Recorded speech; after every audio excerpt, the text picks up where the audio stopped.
Now we'll continue with our guest lecture. So we have two guest lectures planned, and while the guest lecture go on, the organizing team will take care of your results, and by 1 o'clock you'll have your results.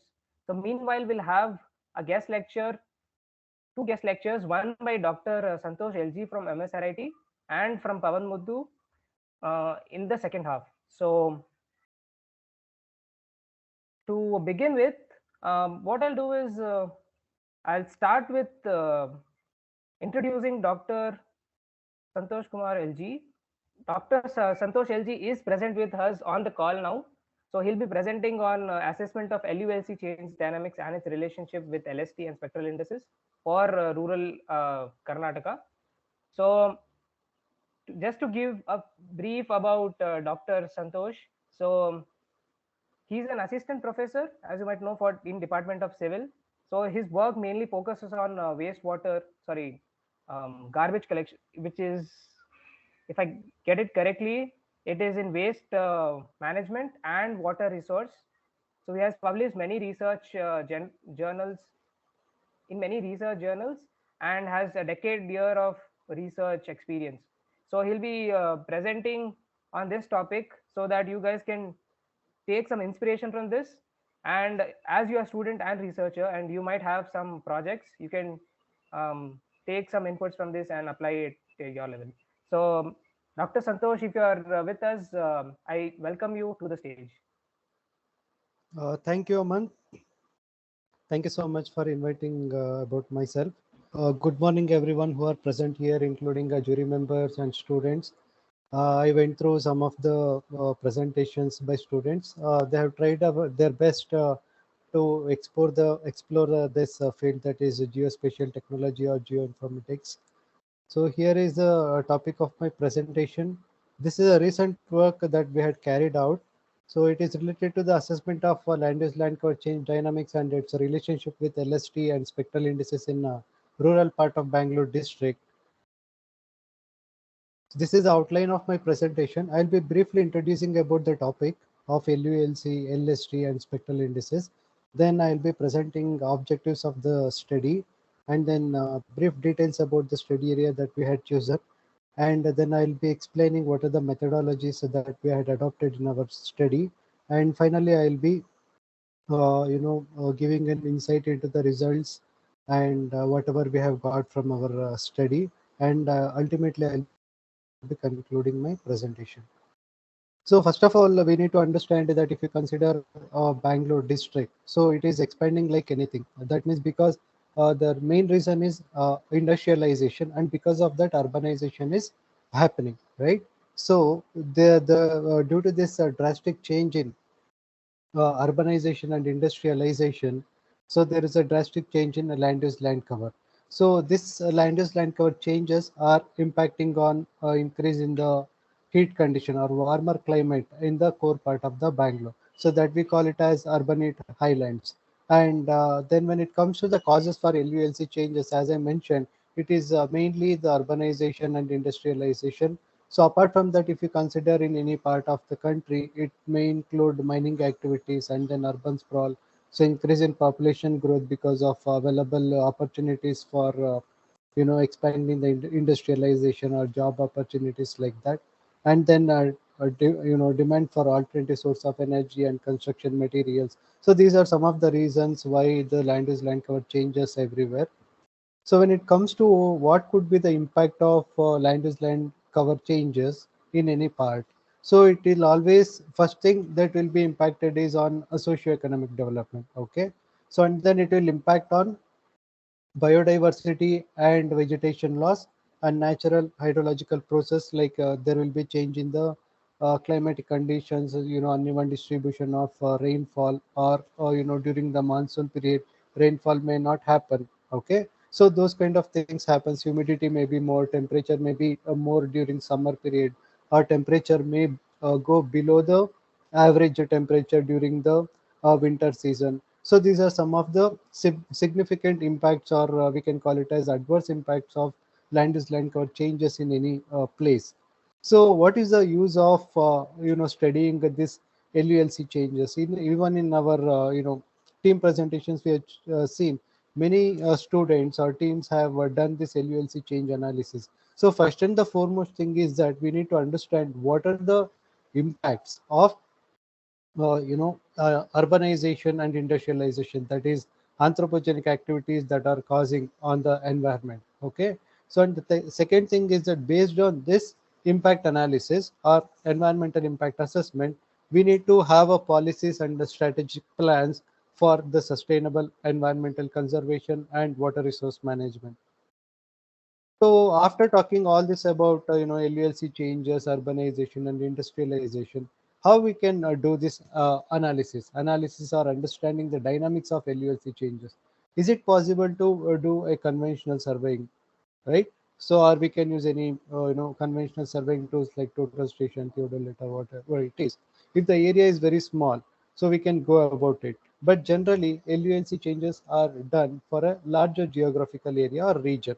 Okay, so in that case, it is not possible to adopt any of this conventional surveying methods like how they were doing around 5 decades or 4 decades ago when there was no remote sensing and GIS technology.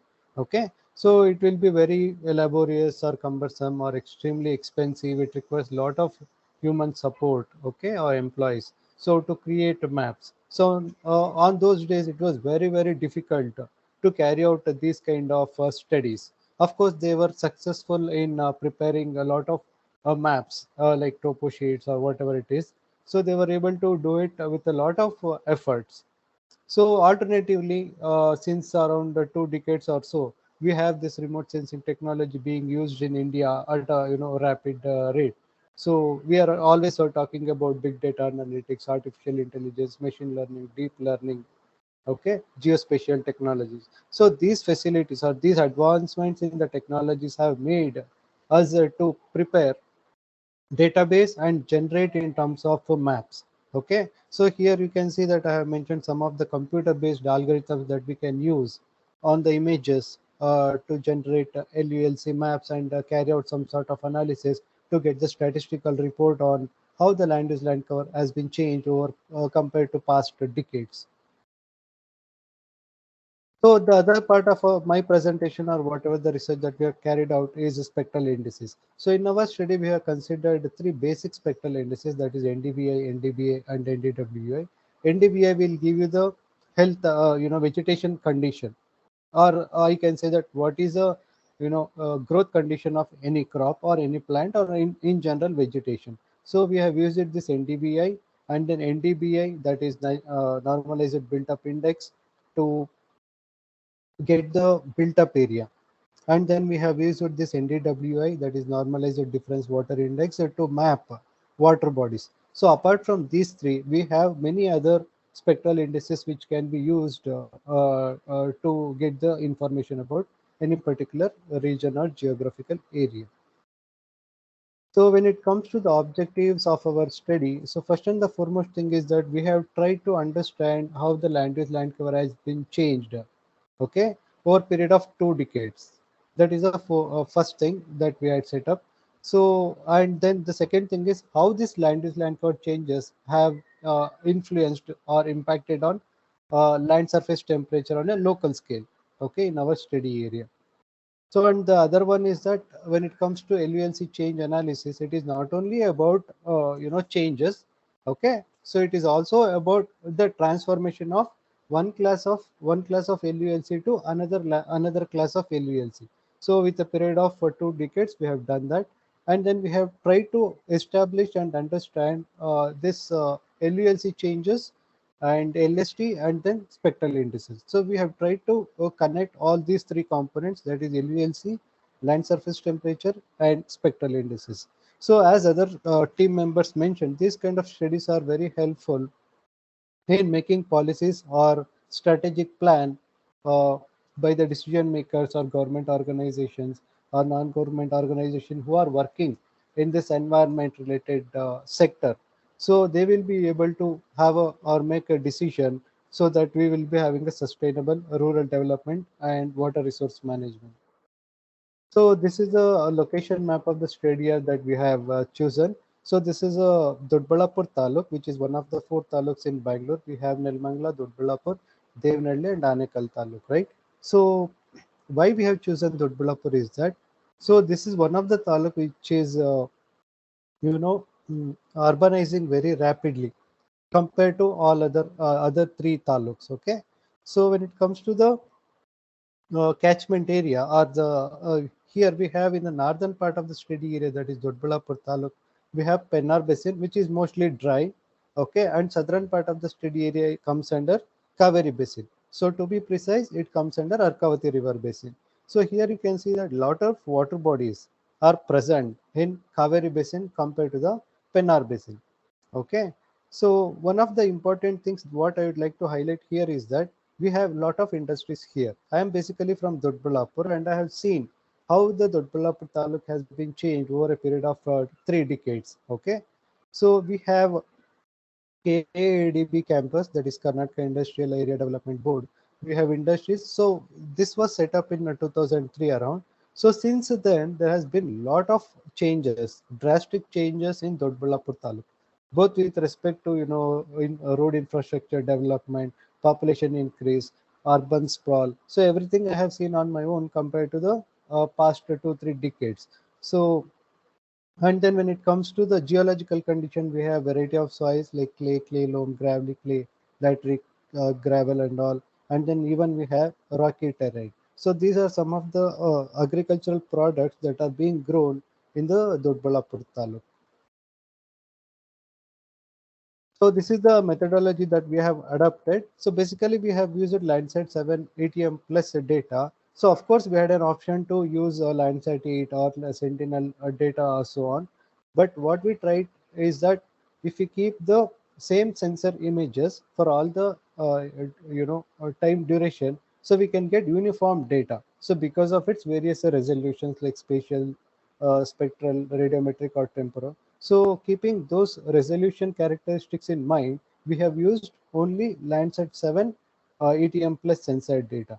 So first part of the methodology contains a land cover change assessment. So here we have used SWIR, that is a band 7, then NAR band, and then blue band to generate false color composite. So here we have not used a standard false color composite, because so when we tried with that, we could not able to identify built up areas, okay, more precisely. So on that basis, we have used this false color composite bands to generate FCC. So once we got that, we already we know that Landsat 7 has a scanline error. Okay, so since 2013 onwards, it has the scanline error is there in the images. So we have rectified that using the radiometric correction. Then after we subset the study area, and then it went on. So for producing LULC maps for different decades, that is 2001, 2010, and 2019. Okay, so sorry, there is a mistake here. It should be 2019. So once these LULC maps were generated, we have carried out accuracy assessment using the general procedure for accuracy assessment, and then we have obtained the results. So second part of the methodology has for normalized difference indices, that is the generation of spectral indices maps. So here also we have used various bands to generate NDBI, NDBI, and NDWI maps. So at the end, we have obtained the results, and statistical analysis has been carried out. So then we have used this thermal infrared band of Landsat 7 to extract land surface temperature maps for the considered time duration. So this is a spectral characteristics of Landsat 7 ATM plus. It has these bands, band 1 to band 8, and this is the spatial resolution, that is 30 meter, and of course temperature. Sorry, thermal infrared band is having 60 meter spatial resolution, and panchromatic is having 15 meter. So as usual, we have carried out the procedure, and we have generated pan sharpened images for the considered FCC band, and this is all the wavelength band regions, you can see that, and this is the temporal resolution. These are the spectral characteristics of Landsat 7 ATM plus sensor images. So when it comes to the training the algorithm, we have used a simple algorithm, that is maximum likelihood algorithm, classifier algorithm, and we have considered 7 LUNC classes, that is barren land, built up land, crop land, pasture land, uncultivated land, shrub land, and water bodies. So this particular table, first one will give you the statistics about number of training sites chosen. So the analyzer who is a fresher, or who is trying for the first time, beginners of this LULC classification or classifying any remote sensing satellite images, they will always be having how many number of training sites to be selected when you are classifying any images. So one should be very careful in choosing number of sites. So we have, if you go through literatures, so many researchers have chosen number of training sites. Like, it may vary from 50 to 10,000 or even more. So depending upon the literature review, so we have chosen optimal number of training sites for each LULC class. Okay, so this is all about the statistics. Even you can try to keep a same number of training sites. So with this number of training sites, we were able to get a proper LULC map, okay, or classification map. So then this is all about the second table, is all about the accuracy assessment results. So what I would like to highlight here is that if you see, for 2019, here we have producer accuracy 67.9 for built up land, and for barren land we have 77.1%. So this is very interesting. One has to understand, if the area is dry, or if the area is having lot of rocky outcrops along with a large built up area, then this accuracy will be improper compared to other classes. Why? Because the reflectance characteristics of rock is almost similar to built up. Either you consider buildings or road network, you will find similarities because both are made up of same earthen materials. Okay, so in that case, it will be very difficult to identify which will be the built up land and which will be the barren land. Even if depending upon the soil texture, if it is a crystallized soil structure like sand is more, okay, so even in that case also you'll be having similar reflectance characteristics. So because of that reason, in 2019 we have obtained considerably or comparatively low producer accuracy and user accuracy. So one has to be very careful when you know doing the classification, considering built up land and then barren land separately. And the third table will give you the statistics about the uh, temperature variations. Okay, so what was the normal temperature in 2001, 2010, and 2019, and what will be the average temperature or minimum and maximum temperature? So all the statistics we were able to arrive at. Then these are the results that we have got. So here the entire study area was classified into 7 types, as I mentioned. So in 2001, if you see, there are a lot of water bodies in the especially in the Arkavati basin. This portion comes under, that is southern part of the study area comes under Arkavati river basin, wherein which lot of water bodies were there. And here red color indicates the built up land. So you can see the taluk was very small in 2001, and if you compare that with the 2010, so a lot of water bodies have vanished. Okay, so which means that the available water resource have reduced drastically within a span of 9 to 10 years. Okay, so again in 2019 you can see how the taluk has been grown, core part of the taluk, that is town part. Okay, so it has grown enormously and drastically. Okay, so that is the observation that we had made. So this particular study area comes under upper part of the Kaveri river basin. Okay, so at the northeastern portion there is Nandi Hills. Okay, where the Arkavati river originates. Okay, so this is at the top portion where Arkavati river originates, and then eventually it drains and reaches the Arkavati river, and then it will continue to Kaveri river basin. Okay, so this is one of the interesting thing that we understood, that a lot of water bodies have demised over a period of time. So this table indicates the statistics of accuracy measures.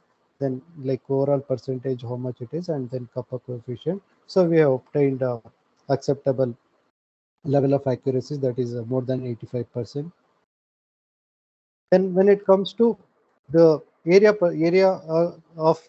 covered under each LULC class over a period of time. So here if you observe for built up land, how much it has increased. And at the same time, if you compare the water bodies, so you can see the reduction in the coverage in the study area. So again, the same thing here, you can see this statistics. So for built up land and concentrating on water bodies. So for built up land, it was 2.7% of the area, and it has increased to 10.9%. So in a span of 2 decades. And if you compare the statistics for water bodies, 2.1% area was covered under water bodies, whereas in 2019 it has reduced to 0.3%. So here in the table below, we'll give you the decadal changes.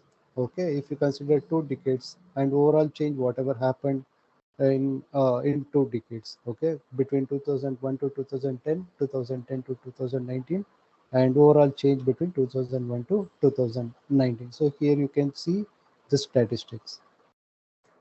Then when it comes to transformation analysis, which will give you what kind of or what type of land use land cover has been changed to which type of land use land cover. So here you can see that observing to this built up land and then water bodies. Okay, first spectrum and the last spectrum. So here you can see that most of the barren land has been converted into built up land. Okay, so between 2010 to 2019. So this is the first observation that we have made. And the other observation is that if you see here, water bodies, okay, area under water bodies have changed to pasture land. Okay, so between the years, that is another important observation that we have made. So this is a spatio-temporal variation of land surface temperature. If you see this normal distribution curve plot, so for the 3 decades, you can see that how the mean temperature has been changed. This green color one is for 2001, and maroon color is for 2010, and red color is for 2019. So for these 3 decades or years, the mean temperature has been shifted towards right. Okay, right side of the spectrum. And here also, if you see in the 2001 map, so there were a lot of water bodies, and at the same time, uh, the and at the same time, that means in 2010, many water bodies were, around the water bodies, the temperature was considerably low. Okay, so compared to this 2001, so like that, we have arrived at land surface temperature map for the entire study area. So this particular graph will show you the mean land surface temperature for LULC classes for the 3 periods. Okay, and this images will show you the NDVI, mean NDVI for different land use land of cover classes for 2001, 2010, and 2019. So here you can see that for cropland only it is more. For other classes it is almost zero land use, I mean NDVI values. For water bodies, you can see that when water was available or when more moisture was available in the water bodies, the NDVI was very low. But when you see it in 2019, you can see that NDVI is coming to positive side. So which means that there were a lot of growth of vegetation in the water bodies area.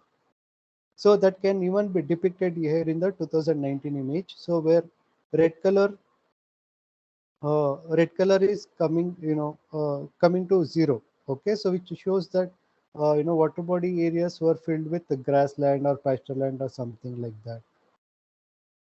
So this is a image and graph for normalized differential difference built-up index. Okay, so in 2001, even though the water bodies were having water in it, okay, water spread area was there, but the soil, okay, was dry. Okay, the moisture level present in the soil was dry. But when you see it in 2010 and 2019, soil has some moisture. Okay, So because of that, you can see significant changes in the maps, how the way they looks. Okay, so here you can see water bodies in this particular graph. You can see that NDBA value for 2019 is coming towards positive side. So that means it is getting dried and dried over a period of time. So again, this is for NDWI. So here you can see that water bodies are filled with water, but moisture present in the soil is less, whereas in 2010 and 2009, so 19, so soil moisture was considerably high. And when you try to understand the spectral plots of this land surface temperature and vegetation indices, okay, so here you can see generally we'll get a triangular spectral plot, okay, or space, so which show you that if the NDVI is increasing, then and when the land surface temperature is low, so you can interpret something with this. Okay, higher NDVI value and lower surface temperature will depict that the area is having a lot of cover, that is vegetation cover or natural vegetation cover, that is full cover. So in the middle portion, if you have then low NDVI, that is NDVI, middle NDVI like 0.3 to zero point 0.5, something like that, and considerably high surface temperature, then this shows that it is under partial vegetation cover condition.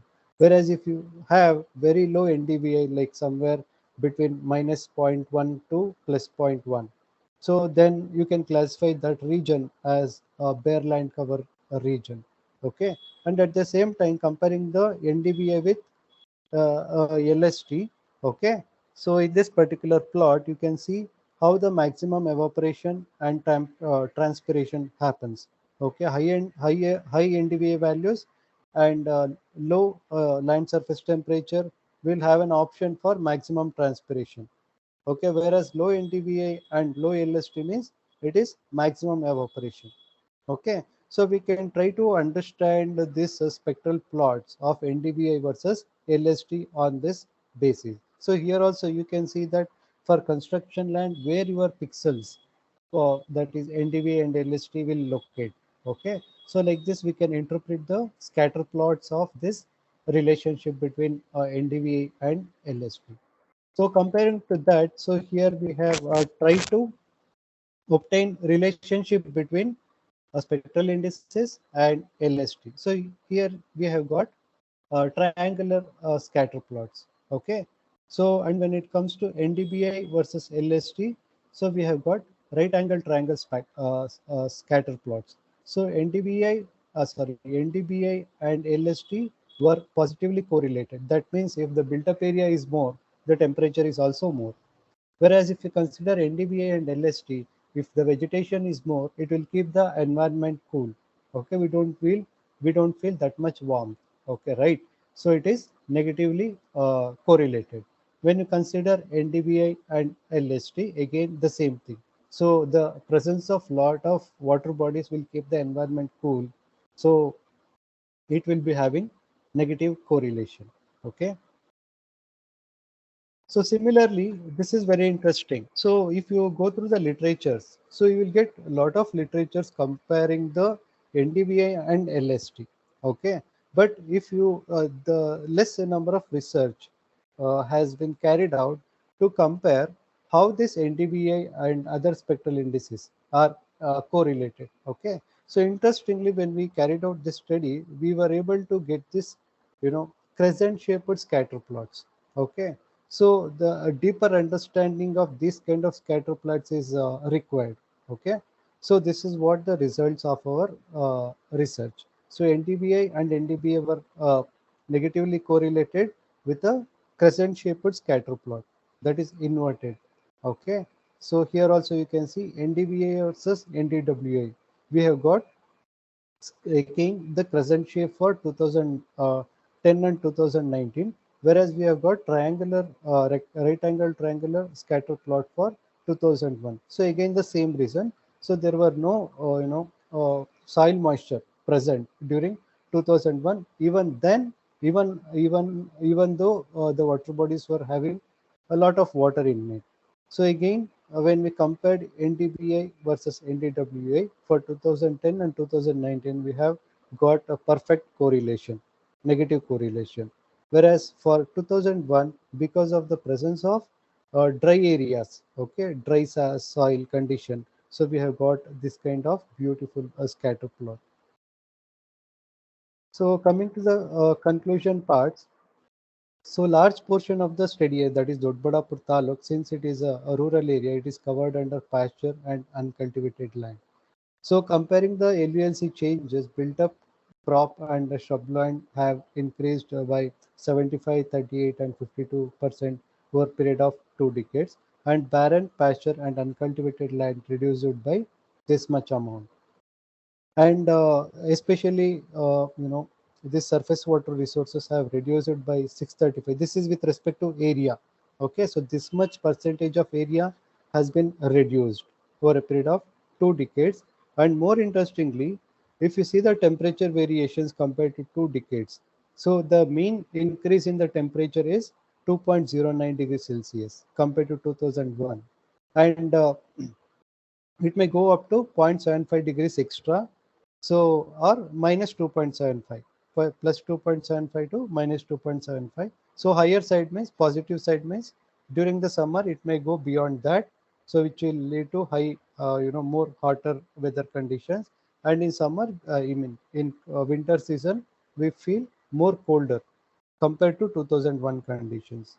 So that's what severe hot and cold climatic conditions. And even now we are facing very hot conditions. So recently, if you look at the statistics, it is almost coming to the same number, around 2 degree rise compared to previous normal weather conditions. So, and comparing the NDVI with the various LULC classes, this study showed that we have a dense vegetation in the region presently. And coming to the NDBI values, so that have been decreased over a period of time, especially in places where there were water bodies. So, which depicted that there is a more depletion of surface water resources. And looking at the NDBI statistics, we can conclude that Arcoti River Basin has much higher levels of soil moisture than Pennar Basin. That is northern part of the study area. And coming to the interrelationship between or correlation between each of the spectral indices and LST, so this is what we can conclude. So the how the scatter plot space looks like, what is its average R square value, and then its correlation type of, or correlation condition, whether it is moderately correlated or positively correlated or negatively correlated.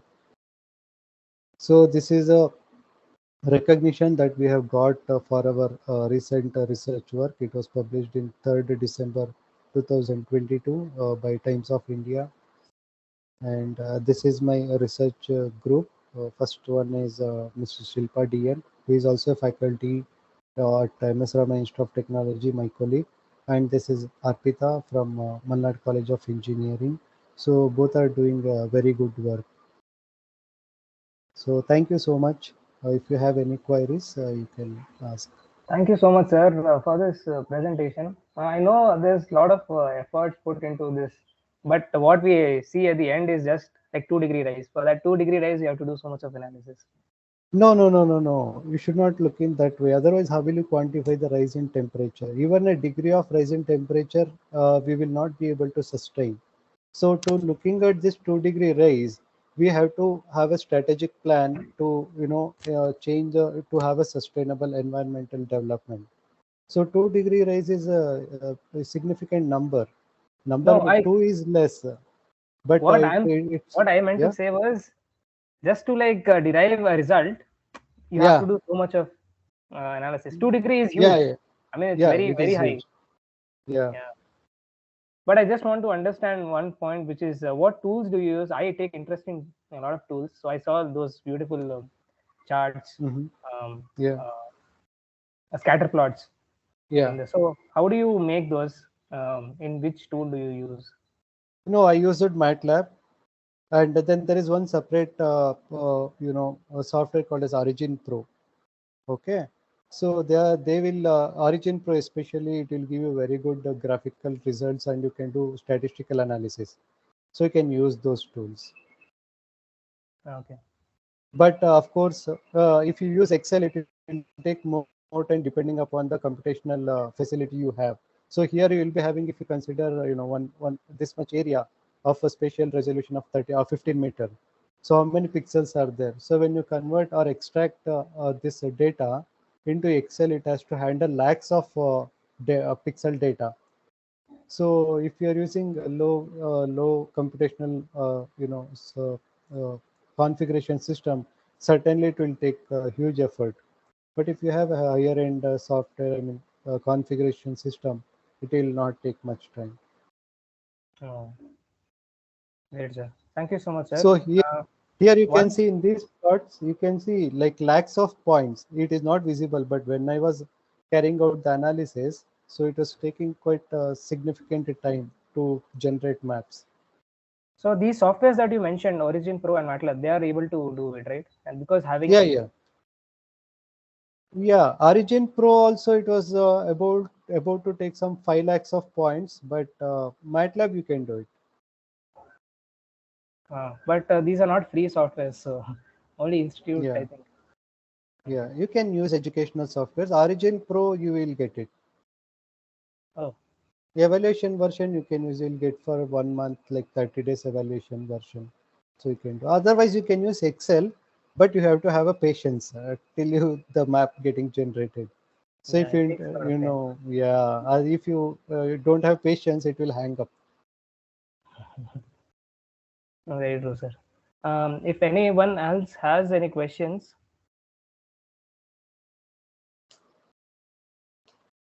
let me just check. So there's one more question that I had, sir. So when you Yeah, said that please. built-up class, there were 7 classes that you classified. Mm-hmm. So how do you determine which class should I take? So I mean, it depends. The results also depend on which class are you taking. Yeah, So that's these what classes. even I could not able to identify properly because of the false color composite bands, whatever 741 I chosen. So I was able to identify built up lines using spectral signatures comparatively better. So when you use the 3 to 1, it was very difficult for me to identify built up line. But when I used it 741 band, so I was able to identify much better. Okay, but still the error is there. I'm not telling that it is 100% accurate. Error is there between built up land and barren land because of its spectral signatures. Okay, so because both are made up of rock only, right? So it will Yeah, be having similar reflectance characteristics. So in this particular two LULC classes, the error is there, that I accept, but it is common and inevitable. got it, sir. Thank you so much, sir. Um, I'll just check for any other questions. So yeah, audience, if you guys have any questions, but thank you so much, sir, for accepting the invitation at the first go itself. Yeah, I thank mean, you very much, Aman. I'd like to thank IEEE GRSS team like Chandan and Aman for providing me this opportunity to present my research work on this platform. Thanks a pleasure is lot. ours, sir. I'll be presenting two topics first. I'll start with understanding what network analysis is all about, right? And then I'll talk about how we can use the networking or mapping on an open street access platform and how it has a humanitarian application. So it's a little bit of two parts that we're going to do. Yeah. So firstly and foremostly, it's an honor to be a part of this presentation with IEEE. And I thank Aman and Gurudatta sir, they're there for giving me this greatest opportunity of presenting myself. Now, the topic is going to be divided into two halves. One is how GIS applications has evolved in network analysis and how OSN has also evolved likewise, right? So crowdsourced platforms like OpenStreetMaps has evolved likewise. And I'm doing this because I have certain expertise. So this is a little bit about myself. I'm Pavan Mudu. as the name says, and I was born in Hyderabad. I lived in Pune. A lot of my life was spent there, where I finished my MA Geography in SP College, that's University of Pune. Yep. And I was also in the Netherlands, where I did a certificate program in ITC, and I'm currently again continuing that program in a distance basis with Lund and University of Twente. Yeah. These are the organizations I quickly worked. So what I bring to the table is not research, but more of an industrial experience of how GIS as a subject, or how network analysis, or how network analysis mapping, or open access mapping, or for that matter, even mapping roads and buildings have taken place in organizations. What I have noticed within time that the subject is evolving, right? And it's like the Darwinian philosophy, which says that nothing stays constant but change. Change is the only thing is constant, and that is true to the GIS world that we are living in. So I've worked in prominent companies. One company that I worked in was EXL, and I started my career by mapping down stranded customers in United States and Canada using maps, right? In this company called as EXL. Then I worked for one of the pioneers back then in the industry called as TomTom. And there I was a digital cartographer. So I had a first-hand experience of how navigation maps, real-time navigation maps, were used to update data. And that is one of my expertise.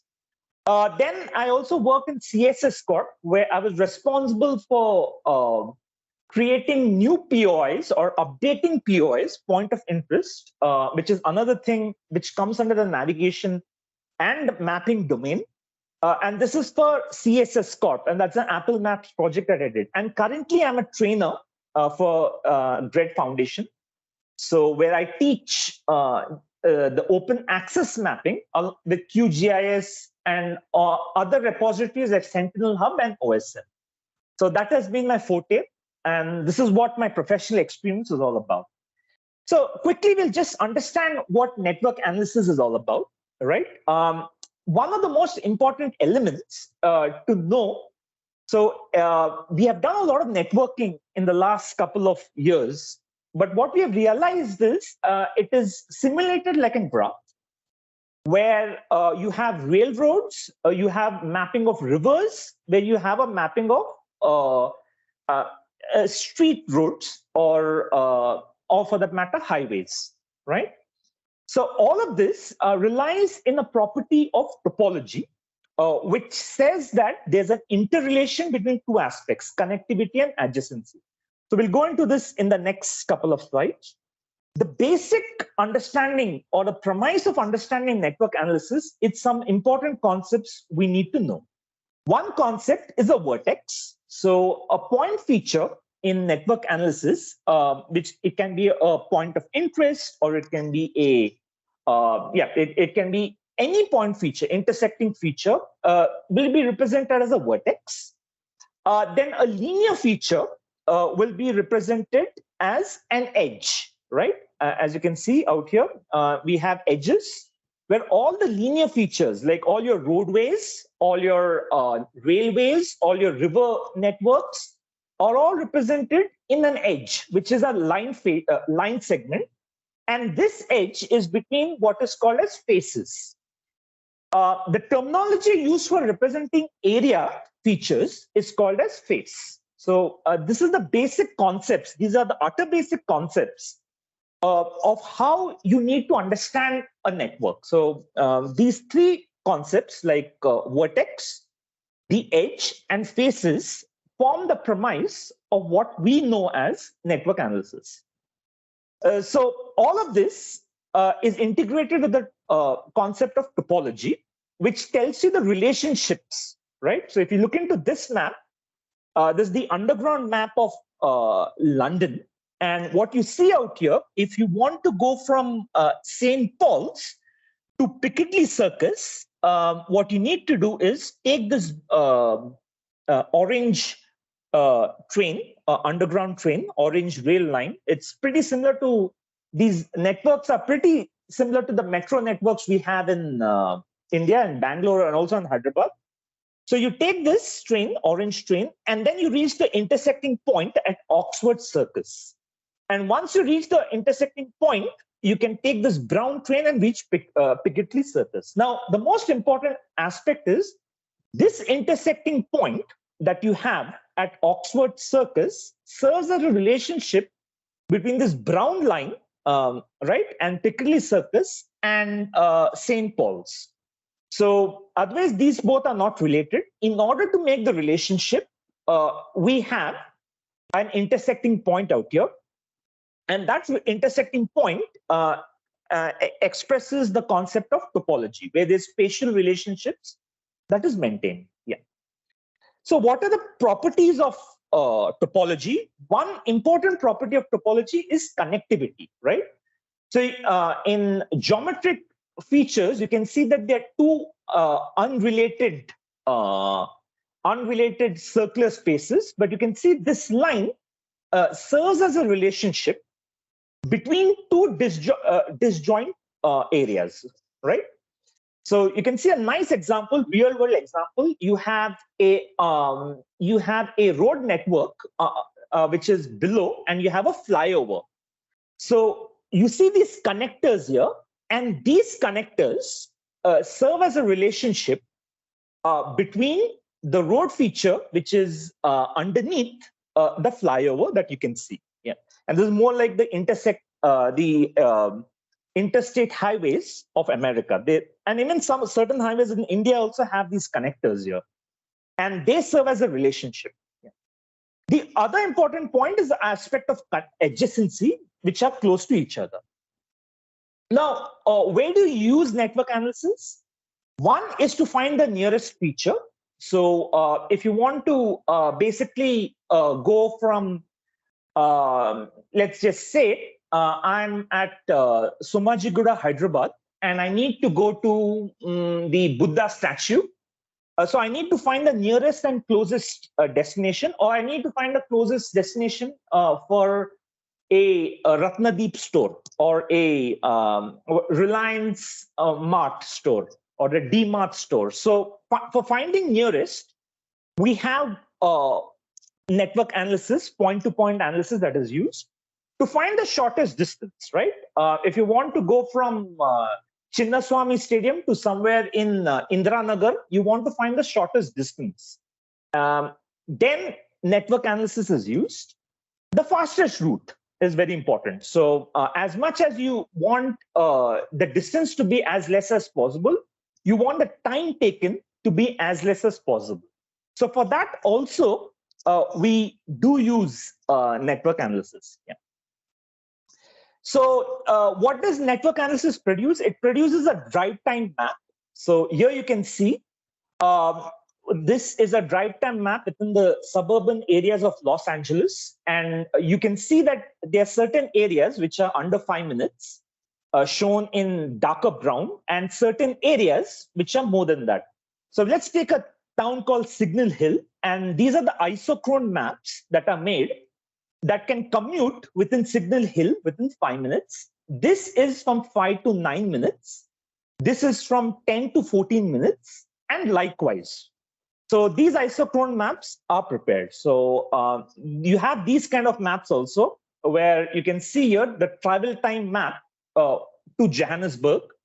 So from Johannesburg Airport, you'll travel here for within 1 hour, and so forth. And if you want to go from, let's say, Polokwane to Johannesburg, it is 3 to 4 hours distance. So this is all based on a concept called isochrone map, which is iso, which is equal, and chrone, that is time. So these are travel time maps that will tell how much time is needed to commute. So for example, let's just say from Johannesburg, you want to commute to somewhere around Kimberley, it will take about 3 to 4 hours, as it's shown out here. So these isochrone maps have become very, very important to and a very, very important in your network analysis map you create. Network analysis applications are many. Other than these applications, you want to find the optimal location. So here, this is when COVID hit New Zealand. A country like New Zealand is not so much immune to COVID, but it was. So they created these so-called optimal location maps or an isochrone map, where they want to know the drive time it takes to access a COVID vaccination rehabilitation center.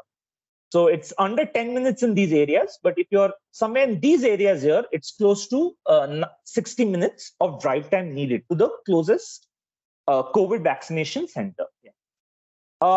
So it is used in urban planning, for transportation planning, for slum mapping and mapping urban expansion.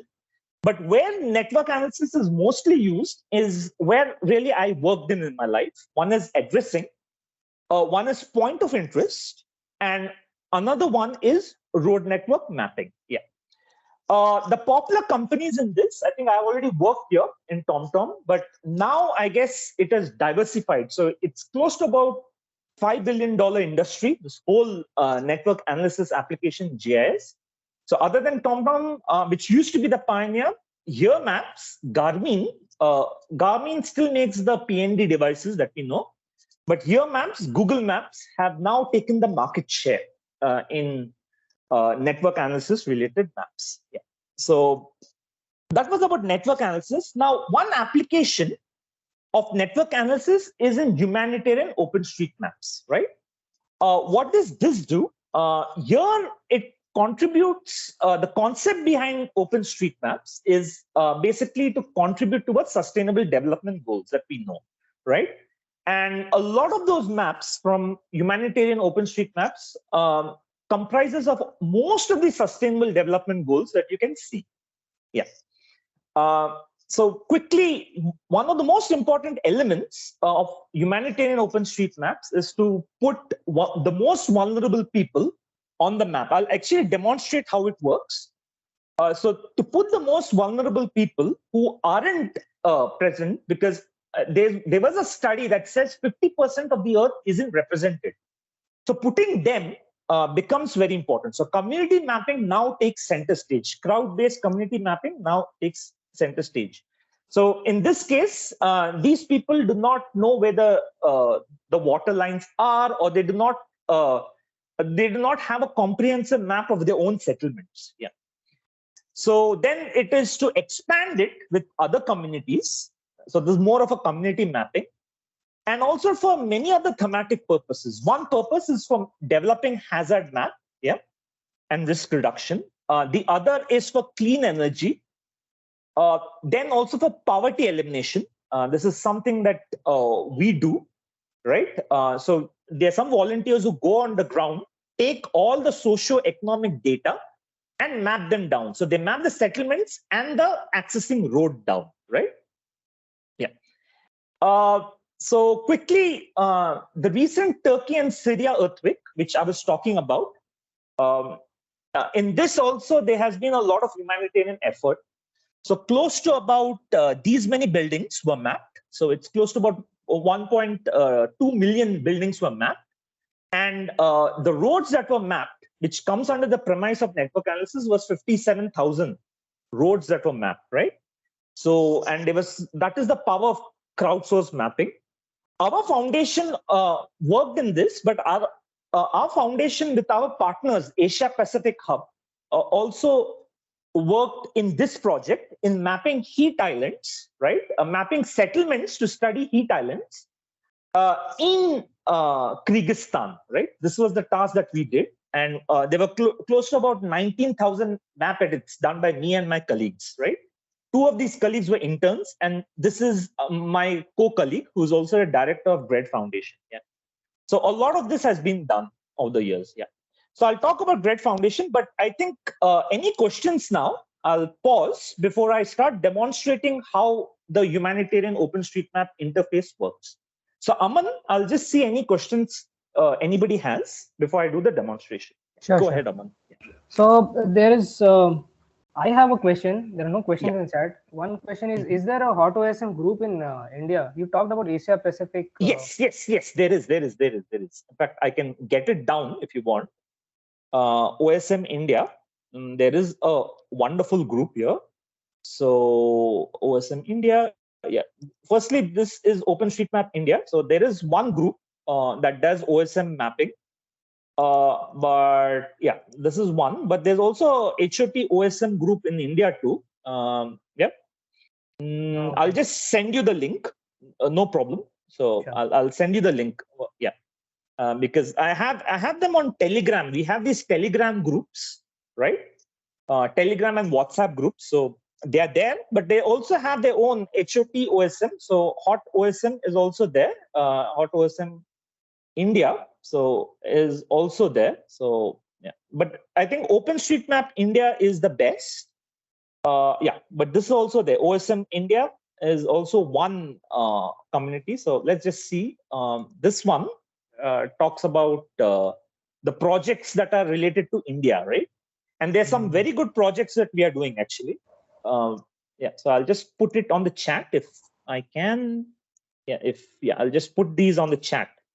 Yeah, so that you people can know. But I'll now demonstrate HOT OSM. So yeah, any more questions? So there are many groups as such, yeah, that do OSM mapping, but and also humanitarian OSM mapping. Yeah, so there are many groups as such. Yeah. Any other questions? There are no more questions. If there are any questions, I'll just ask you. Sure. So I'll Yeah, I think just you can show you the interface, how it is. So I can put the interface application out here on the chat, and so that you would know what is it all about. So the best way to get into interface is to, there's a lot of aspects in this interface. One is you will see a lot of news items of what the OpenStreetMap team is doing all around the world.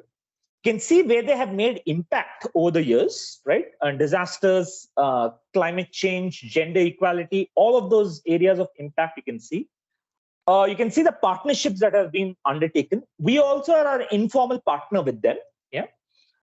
You have some tools and data which you can get to know. Yeah. You want any subscriptions? You can just click out here and put your email, and their subscriptions would come. But right now, our job is to demonstrate how the mapping interface works. So I come to start mapping. Yep. And once I start mapping, I log into my ID out here, right? Or once I log into my ID, I come to this tasking manager, where all the projects in which part of the world you want to work in is apparent.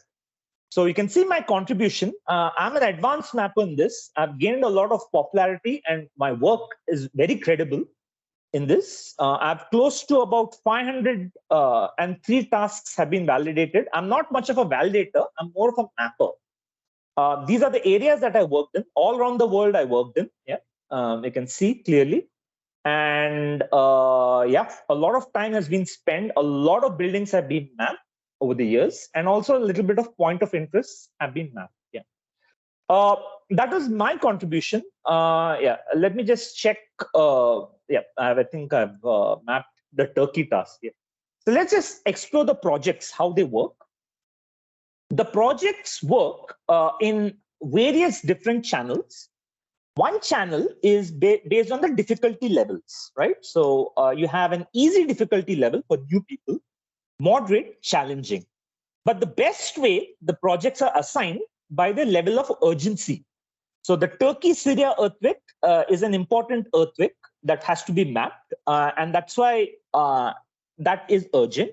But also certain disasters in Malawi and Zambia, and all of them also, like we have a cyclone Freddy that has hit Malawi, and that also needed to be mapped. Yeah. Then we have something in drought mapping in, this is somewhere down in Ethiopia. So that also had to be mapped. So a lot of this mapping is done out here. Then you can also map based on certain filters. Right? If you want to map a road task, if you want to map a house or settlement related task, or you want to map land cover features, land use, land cover, and other features, you can just click on these icons out here, and accordingly mapping can be done. So I'll just show you one way of how the interface works. So I click on this task in Cyclone Freddy in affected in Malawi, or I'll actually go for the drought mapping because that is more up to date. So these are real-time maps, right? Which in the industry, in many other companies, these web mapping interfaces have become very, very popular. But although OSM is more of crowdsourced maps, the companies that I worked in, they had more of customized intellectual proprietary maps. Yeah. So once I open, the first thing I need to do is read the instructions. The project talks about, let's just see what is the project about. It tells you to use Maxa Premium imagery. You have to map the squares properly, and all of that I'll tell you. Roads and paths, I'll just show you how it is to be mapped. Buildings, how to map them is all shown, which I'll now demonstrate. And all these general guidelines you will come to know. So how to map is, you see the legend out here. So each area is divided into series of squares or selations where you need to map. So this is the legend, and the legend tells you the white areas is available for you to map. The blue areas, some other volunteer has already done it. More mapping areas where somebody hasn't done properly will come under this tan pixel. If the task is finished and validated, it will be in green. And if it's unavailable of their priority areas, likewise. If the task is locked by some other mapper, say I'm doing this task and Aman is doing this task out here, it will be put as I've locked this task and Aman has locked this task. So then you'll have a lock button out here. So quickly, I'll just go. So there are two interfaces. One is ID editor and JOSM. So now I'll just show you an ID editor. So I'll just quickly map this area. So I'll click on this pixel and it tells you map selected task. And I'll just press it out here. And I will go to the area of interest where I need to work, right? So as I go to the area of interest, you can see that this is the area that I have to map, right? So currently, I don't see any buildings here, but I'll just keep enlarging. Yeah, and see, no, there are no buildings out here. So yeah. So if there are no buildings in this area, if I find that there are no buildings in this area, you have to only work within this grid, right? Because if you work outside this grid, somebody else will take your task. So let me just check where there are buildings actually. I think I'll do this Malawi task. So I need to see whether there are buildings here. So I'll just show you how to tag a building and create a building data set. I think we have a lot of buildings out here. Yeah. So I'll just zoom in, and I'll just map these squares. So I'll just click on the map task, selected task. I'll come out here. And yeah, again, I can see that there's certain buildings already mapped. Yeah. So how do you map them? I'll just show you. I'll just delete this and show you how to map. So this comes under area features. So you click on the area button out here, and then you draw a building footprint, right?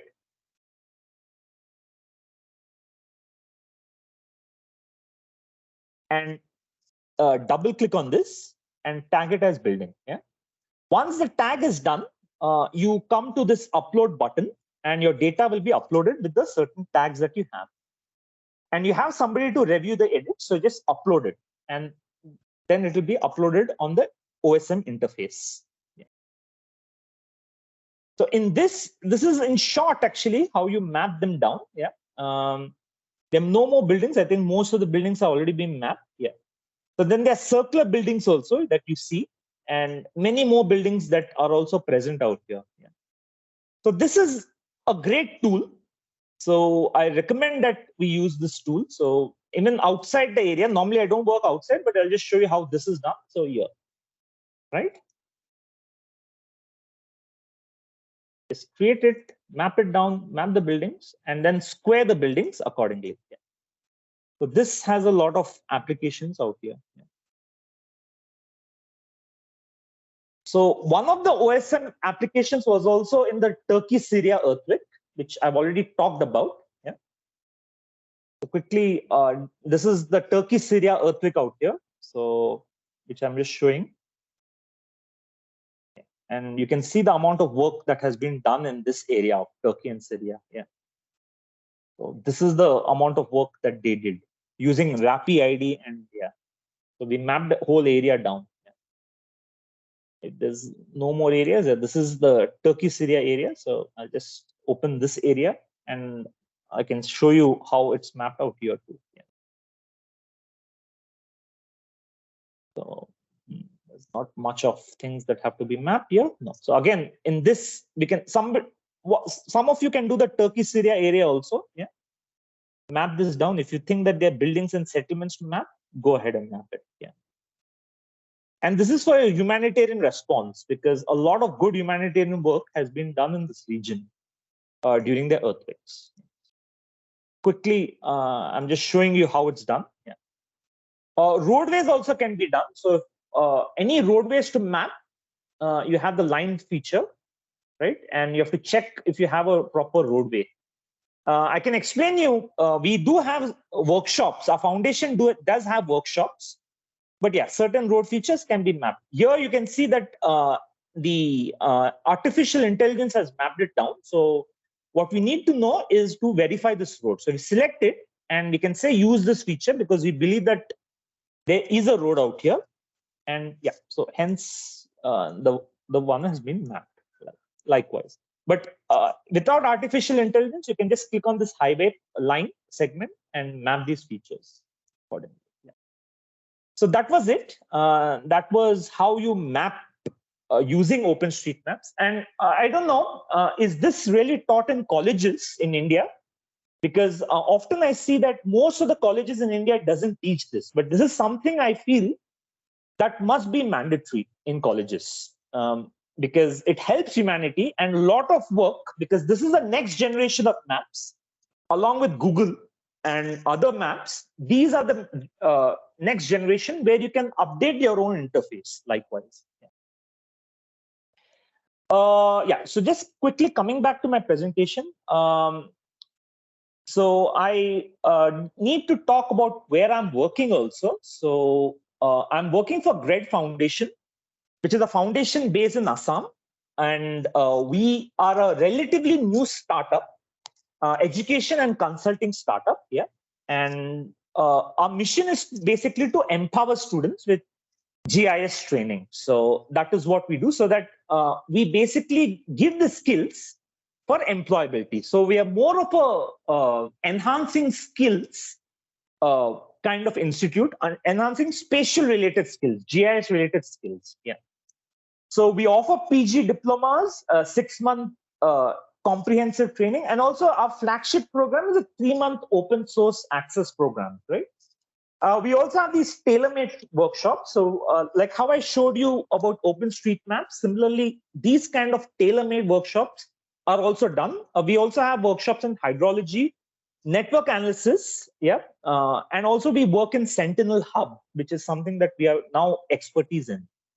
So this is our next course, which is going to start on the 9th of May. So you can, I'll just attach the inquiry forms so that you can do that. Yeah. And also certain other courses like a 6-month program exclusively on ArcGIS is being done with us. And we also teach some new. So we also teach making these real-time maps. You can see the maps in Silchar floods in Assam. Yeah, something which, a contest which I went on to win. Also this urban expansion in Cameroon, Mabuda. So these are real-time time-lapse maps which are used. These are monitoring floods in Pakistan. So that is something we do. So we do these kind of workshops also. Yeah. So this is our family. We are in the northeastern part of India, and we are motivated to help the world. So we are a kind of an NGO, geospatial NGO, which are just motivated to help the world around us. Yeah, and he's our owner, Kunal Rao Madhu, likewise. So yeah, So this was my presentation. I'll quickly give you those links. So if anybody is interested in our courses, let me know so that, yeah, I think I'll put those links in the chat room. Yeah. So that was it. Yeah. So I'll hand it over to you, Aman. If any questions are there, if people need further demonstrations, I can do that too. Yeah. Thank you so much. When I saw that you have mapped for 128, I mean for thousands of hours on North OSM. Yeah. It is so much of mapping. But thank you for your work. But yeah, I've done this the last 7 years. I just kept mapping. I think I was born to do that, I guess. But humanitarian is something that is really directly impacting the society. So like this data is used by many organizations that, and I mean, they're the third God after God and doctors themselves. These maps have helped the search and rescue teams in Turkey and Syria. So there's a lot going on in this sphere also. And yeah, although we can talk climate change like Santosh sir and all that, but this is also one thing that needs to be greatly explored. And yeah, but this is not taught in colleges, not taught in schools, and I feel a little misery on that, because these are real-time skills that students need, right? If college students are not doing, let alone school students, then it's there's some work to be done on that basis. Yeah. So, yeah. No, that is very true. And another thing, what I saw was you were using rapid ID. Yeah. Rapid ID. Yeah. So I've seen a lot of these buildings already mapped. Say this Microsoft released some building footprints, or maybe there is some AI models which detect buildings. So absolutely.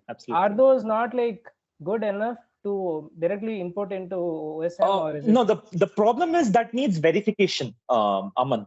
It needs, because the problem is, see, the artificial intelligence does not know the ground truth, right? Now, see, in the sphere of GIS, especially in navigation and POI space, one very important aspect is field verification, right? So how do you get data from? One is satellite data tells you the ground truth, right? But not always satellite data is correct. So that's why we rely on field work also. But we also rely on our image interpretation analysis. So these are some things that we have to rely on. So human-induced understanding is as important as artificial intelligence, right?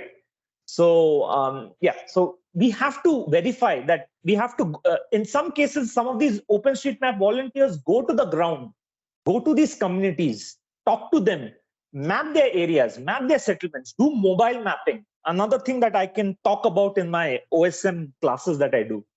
So a lot of it actually has to be understood by field verification. It's also called as in situ data. Yeah. And satellite is the non-in situ data, which you get. But again, satellite data must be verified many a times.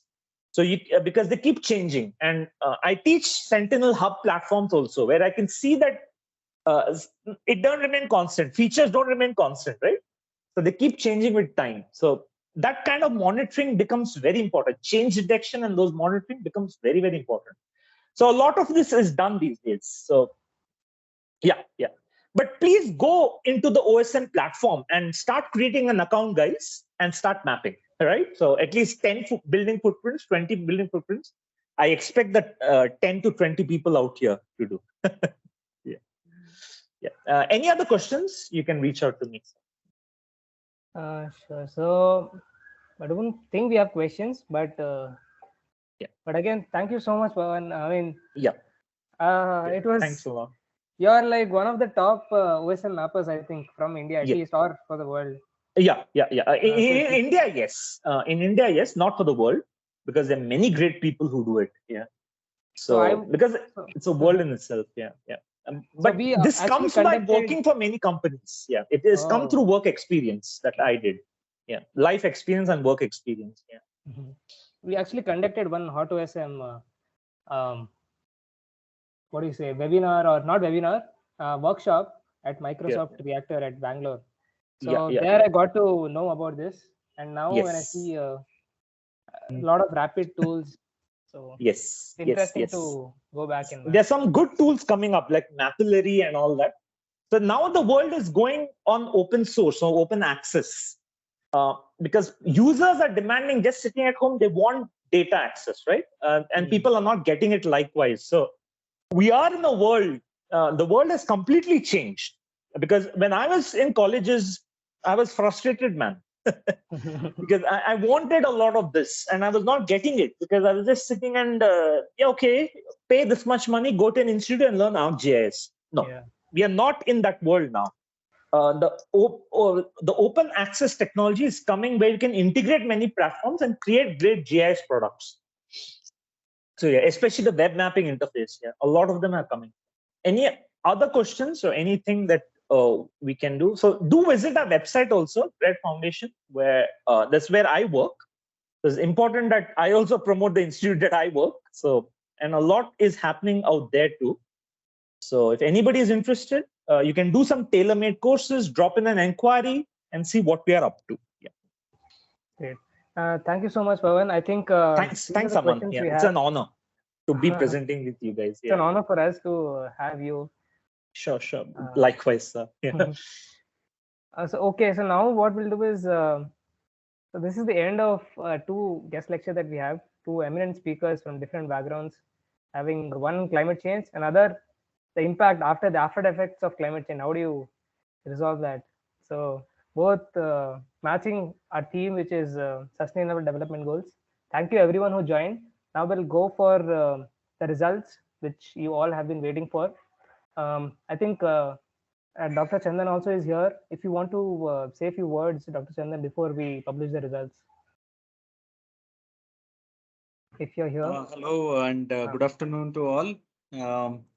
Quite interesting session back to back by Dr. Santosh and Mr. Pawan Mudhu. That was really exciting to see about the OpenStreetMaps. And it was really an eye opener for us also, since we are also working on GIS and allied sciences. So there were a lot of new things for us to look at in this particular session. So thank you for that. And I would also like to thank all the jury members who spent their valuable Sunday for almost 2 hours with us. So I thank all the jury members. So I now request Aman for the much awaited session, that is the result announcement. So Aman and Sai Charan, please take it ahead. Thank you. Congratulations to the three teams. One is PyGeo AI with Yarilal and Akash Singh. Second is TriGeo by three guys, Vineet, Suraj and Aniket. Third is GeoJerry by Hemant and Atucharya. Your hard work has finally paid off. There was the results, what went into these three solutions, like what was the, why these three solutions were the best will be notified later. But I want to hugely congratulate all these three teams. So let us look at what these three teams presented. First is PyGeo AI. So let us see what these guys have done. But again, the jury members decided based on the criteria that was chosen. So the first team, which is PyGeo AI, they implemented an DL architecture, deep learning architecture, which was Earth Former architecture, and they were trying to predict the fires. I think that is what Uttarakhand region. So congratulations to the first team. The second team, what they were trying to do, let us just see quickly.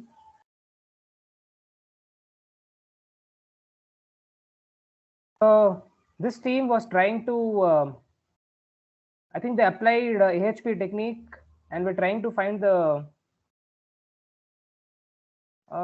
they were trying to find, okay, so they're trying to find the hotspots where you could put solar panels. So this was the second team. The third team was GeoJerry.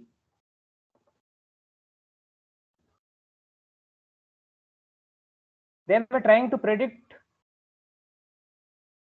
So this is post disaster recovery assessment.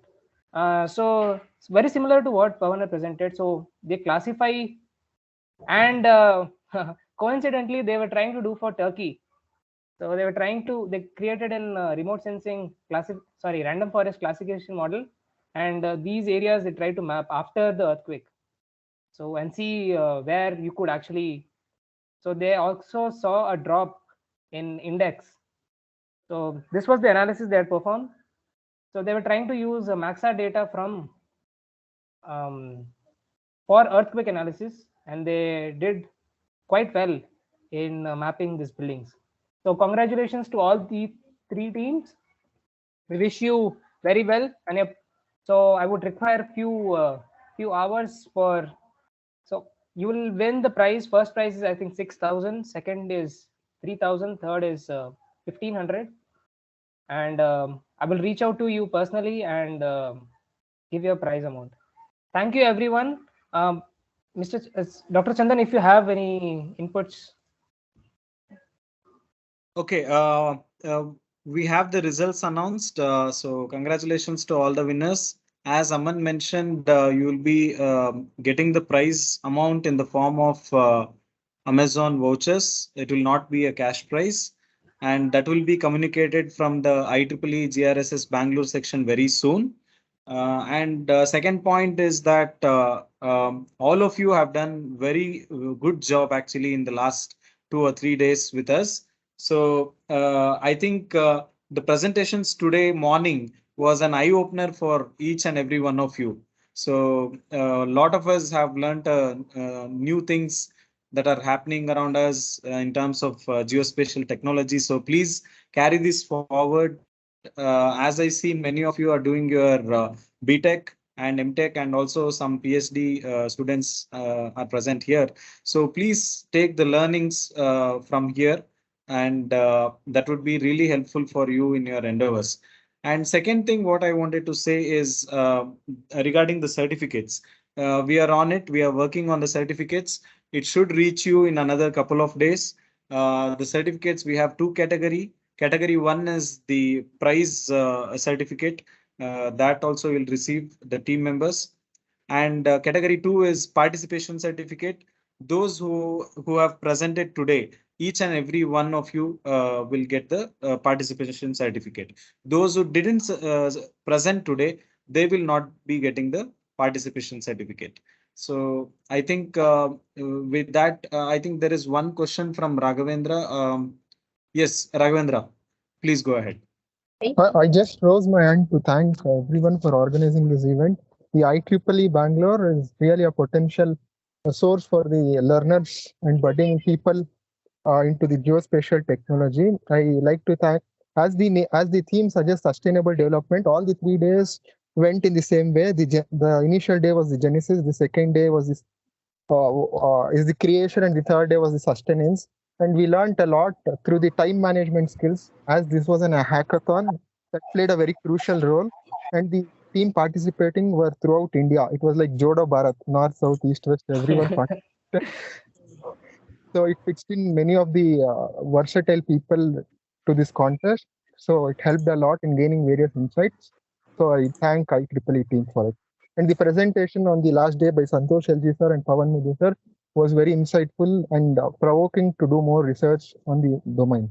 Thank you. Thank you so much, Raghavendra. And is there anyone else who would like to share their feedback with us? For the last 3 days, you were all there with us, so we'd be happy to receive feedback. All right, so there's one last thing that we could do. I would now request everyone to just turn on the cameras. It is mandatory group photo that we usually take at physical meetings, but if we can have one online, that will be great, just as a memory. Even if you are on phone, that is not an issue, just for a click, small click.